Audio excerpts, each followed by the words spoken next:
Mr. Chief Justice, and may it please the Court, good afternoon. My name is Jordan Redavid, and I also represent the petitioner in this case, Darrell Porterman. The respondent in this case is trying to sidestep liability, despite the fact that she is solely responsible for setting the wheels of Mr. Porterman's wrongful prosecution in motion. For two independent reasons, this Court should reverse the judgment of the 13th Circuit. First, we know she's responsible. Nobody else did it. The question is whether she's legally responsible.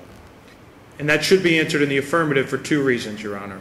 First, in 2012, this Court decided Rayburg v. Paul, and in doing so, it did not extend a blanket of absolute immunity, as the respondent alleges.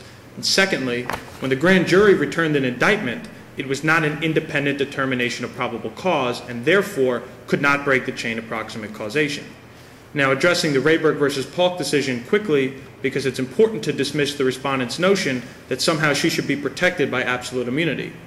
The holding of this Court's ruling in Rayburg v. Paul was merely to extend what had previously been afforded only to trial witnesses in Briscoe v. LaHue, and that is absolute immunity. The Court was explicit when it said that 1983 actions shall not lie if they are based on or use grand jury witness testimony to support those claims. Here, there is no mention of the grand jury testimony at all for the petitioner to win. It's not even material to the petitioner's position, and therefore Rayburg v. Paul is not on point. And to dismiss any notions that this Court may have as to whether or not it is applicable, I point the Court's attention to footnote 1 of that opinion, where it explicitly mentioned that when there's a falsification of sworn documents, absolute immunity is not to extend to those specific actions. But that's a far cry from this case, falsification of sworn documents. Not necessarily, Your Honor, because here what we have is a sworn probable cause affidavit by the respondent, and that sworn probable cause affidavit had material omissions. And so that's far different than a falsification, isn't it? Or fabricating evidence. That's another part of the footnote, fabricating evidence. Well, it certainly is, and it's certainly not directly on point. It's merely persuasive to show that although the respondent is arguing that the petitioner is relying on grand jury testimony to support his claim, that's not the case. And that is truly the holding of Rayburg v. Paul, which is why it's not on point.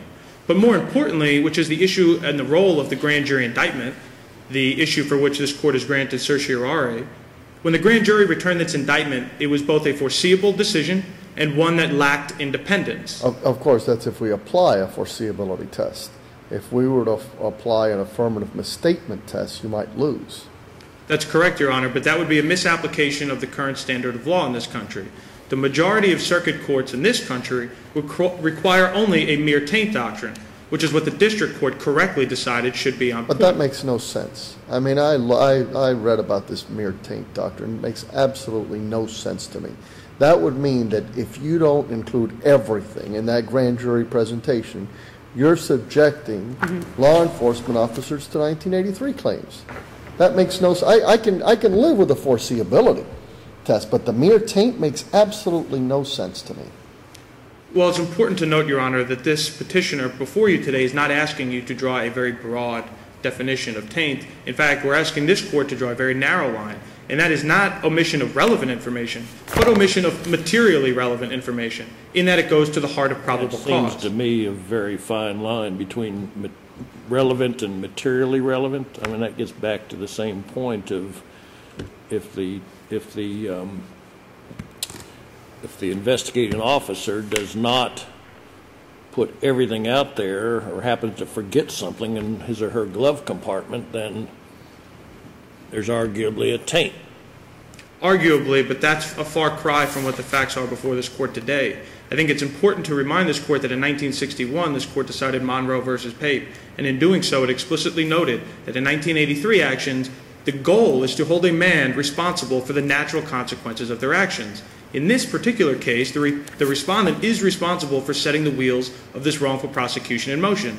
The Ninth Circuit has also addressed this similar issue in Smitty v. Varney. Now, getting back to the omissions of relevant information, it's important to note that the grand jury's decision to indict is only as good as the information presented to them. And in this particular case, there is a glaring omission because the grand jury had no idea that there was ever at all any doubt as to who the particular and correct suspect was in this case. The perpetrator in this case, which is not before the court, may not have had the last name of Parterman at all. In fact, the literate complaining witness who gave the name initially did not confirm whether or not that was the accurate surname.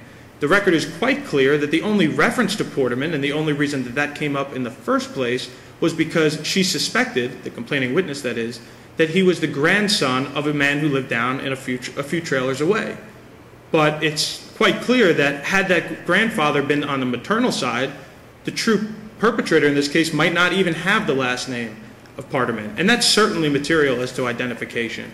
And more importantly, as my co-counsel addressed, asking a woman presumed to be illiterate to confirm the spelling of a name is quite important. It goes right to the heart of the matter of who should be indicted and who should not. Now, the Fifth Circuit was one of the leading circuits in this country to decide that mere taint was the appropriate standard.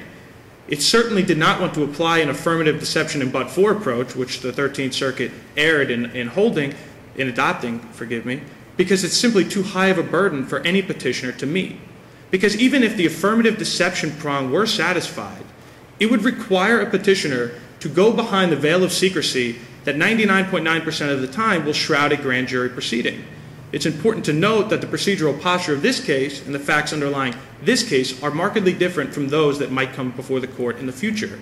And to fashion a holding based on the fact that we know exactly what grand jury testimony was provided would not be... The thing about what I like about the affirmative misstatement test is that it shows malice. It kind of suggests to me that those are the kind of cases that should subject an individual to a 1983 claim.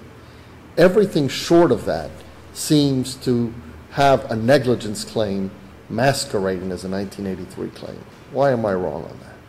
Your Honor, you're not necessarily wrong, and to alleviate what concerns this court may have, even if this court were to affirm the 13th Circuit in that the affirmative deception approach is the best way to go about it, there is at least an inference of malice. In the Fifth Circuit case of Hand v. Gary, the court was very clear to say that the petitioner needs only provide enough circumstantial evidence to give rise to an inference of malice. And once that inference is provided, then it's no longer an appropriate decision to rule in favor of the respondent on summary judgment, which is precisely the procedural posture of this case. And although the facts can be argued both ways, it's important to note that under Federal Rule of Civil Procedure 56, and more importantly, this court's interpretation in Celotex, all facts should be viewed in the light most favorable to Mr. Parterman. But you could agree, though, that if the deputy had testified to the grand jury that she had shown a picture of the defendant to the mother, the grandmother, and she had positively identified the individual, and that the individual did not have an alibi, that would be a fabrication, and that would be a very different posture, correct? Certainly would, Your Honor. As opposed to what is clearly here, obviously a very, very unfortunate incident that happened based on the negligence of this individual, but I'm not sure how you get to the malice. Well, perhaps this will elucidate the issue further for the court. The full report that was authored by the respondent in this case was over 800 pages in length. 800 words in length. Forgive me, it's a gross exaggeration. Out of those 800 words, the overwhelming majority of which went directly to potential discrepancies between what the complaining witness said and what the initial investigation turned up. The report summary, which is the only document provided to the prosecutor and ultimately the only exhibit provided to the grand jury, was less than half of that length. And in fact, in those 400 and less words, there was not a single mention to any potential discrepancy. And so although certainly there's no fabrication of evidence, the misleading of the grand jury, the tainting of the grand jury, goes right to the heart of these material omissions. There is at least an inference of affirmative deception. In fact, it's clear because when the respondent was deposed after the grand jury proceedings, she said, and I quote, "I thought I had my guy. If he's innocent, it'll be fleshed out in the courts." And although she has the luxury of being so flip with it, this was the wrong man.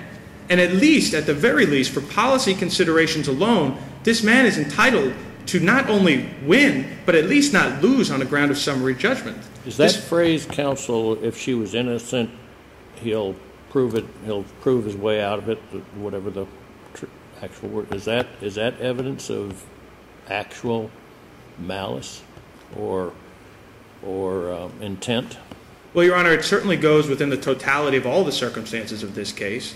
certainly someone who's as decorated as the respondent in this case should know, or at least a reasonable officer in her position should know, what is materially relevant and what is not. And it is conceded that there was no actual exculpatory information known to the respondent before the grand jury, but the key here is what is potentially exculpatory. And for the respondent to argue that the grand jury's decision was independent is an untenable and unworkable standard because it's only as good as the information presented to it. There's no actual exculpatory evidence, but there really is. I mean, if she said that the perpetrator was 20 and he was actually 40, Mr. Porterman, that's actual exculpatory evidence, isn't it? Well, Your Honor, the petitioner didn't want to state it so strongly, but that's precisely what we believe is true. If he's 20, if he's 40 and he's claimed to be 20, can't be him. That would be correct, Your Honor. And that's something that the grand jury should have been made aware of. That's something that the prosecutor, Edna Collins, should have been made aware of. And to simply hide behind those people that were ultimately defrauded, namely the prosecutor and the grand jury, is something that Judge Richard Posner out of the Seventh Circuit explicitly rejected and said should not protect a respondent in this particular case. Your Honors, it is for those foregoing reasons that this court should reverse the judgment of the 13th Circuit and enter judgment in favor of the petitioner. Thank you. Thank you, Counsel.